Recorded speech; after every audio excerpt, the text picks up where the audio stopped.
એટલે પોતાના નેતાઓનું જ કોંગ્રેસ ભલું નથી કરી શકી? આખી પાર્ટીનું નહીં, નેતાઓનું નહીં, કાર્યકર્તાઓનું નહીં, જનતાનું નહીં. તો કોંગ્રેસમાં ભલું કોનું થયું? શું લાગે છે તમને?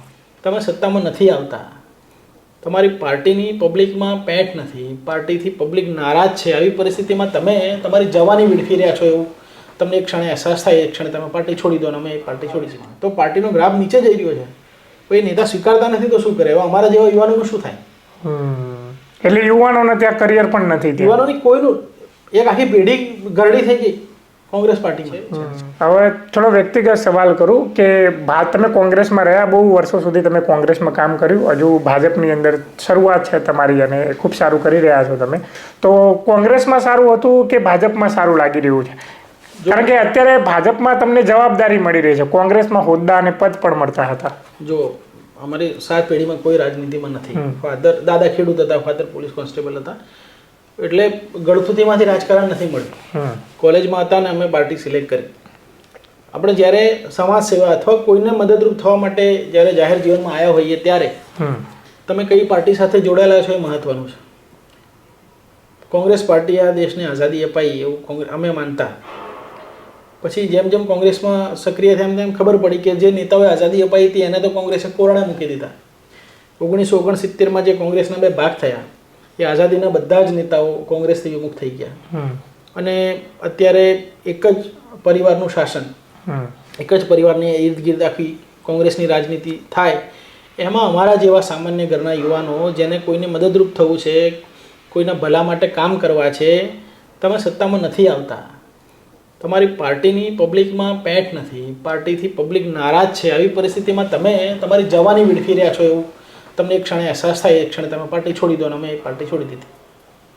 એટલે તમને છેક સુધી એવું લાગ્યું કે આ પાર્ટીની અંદર દમ નથી, આપણી જવાની એમની જતી રહેવાની છે? જો 2 વસ્તુ, વિકાસ નહીં થાય આની અંદર. કોંગ્રેસ પાર્ટીએ દેશને આઝાદ કરાવ્યો એવું અમે તમે બધા ચોપડીમાં વાંચ્યું છે. આઝાદી વખતે કોંગ્રેસ પાર્ટીના નેતાઓ અગ્રેસર હતા, પણ પછી જેમ કોંગ્રેસે એ જ નેતાઓને ખતમ કર્યા અને પરિવારવાદ હાવી થયો અને જે રીતે સિસ્ટમ હતી, ના કોઈ મેનેજમેન્ટ, નહીં જનતાની પકડ, કોને સાથે રાખવા કોને નહીં રાખવા એવું પાયાનું જ્ઞાન જો તમને નેતાઓને ન હોય તો એ પાર્ટી સત્તામાં કેવી રીતે આવે?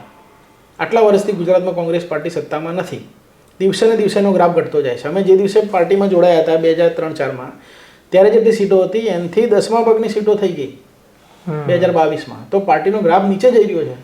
કોઈ નેતા સ્વીકારતા નથી તો શું કરે? એવા અમારા જેવા યુવાનોનું શું થાય? એટલે યુવાનોને ત્યાં કરિયર પણ નથી. યુવાનોની કોઈનું, એક આખી પેઢી ગરડી થઈ ગઈ કોંગ્રેસ પાર્ટીમાં. સત્તાની લાલસામાં. હજુ સત્તા તમે, હું એવું નહીં કહેતો કે નેતાઓ લાલચુ છે, બધાને કામ કરવા હોય. તમે જ્યારે બધું જ કેરિયર છોડીને જાહેર જીવનમાં રાજનીતિમાં આવ્યા છો, કોઈને તમે મદદરૂપ નહીં થઈ શકતા અને માત્ર ને માત્ર કોંગ્રેસ પાર્ટીના કરતૂતોના લીધે તો આખી પેઢી ખલાસ થઈ ગઈ. 30-30 વર્ષના મારી જે 1990માં જે કોંગ્રેસમાં જોડાયા છે 20 વર્ષને આજે 55-55 વર્ષના થયા. કોઈનું ભલું નહીં કરી શકે. એટલે પોતાના નેતાઓનું જ કોંગ્રેસ ભલું નથી કરી શકી? આખી પાર્ટીનું નહીં, નેતાઓનું નહીં, કાર્યકર્તાઓનું નહીં, જનતાનું નહીં. તો કોંગ્રેસમાં ભલું કોનું થયું? શું લાગે છે તમને? શરૂઆતના દિવસોમાં એમણે આઝાદી વખતે કામ કર્યું અને પછી જે રીતે સિસ્ટમ ચાલી કોંગ્રેસની, મને નહીં લાગતું કે ભલું થયું હોય ને ભવિષ્યમાં થવાનું.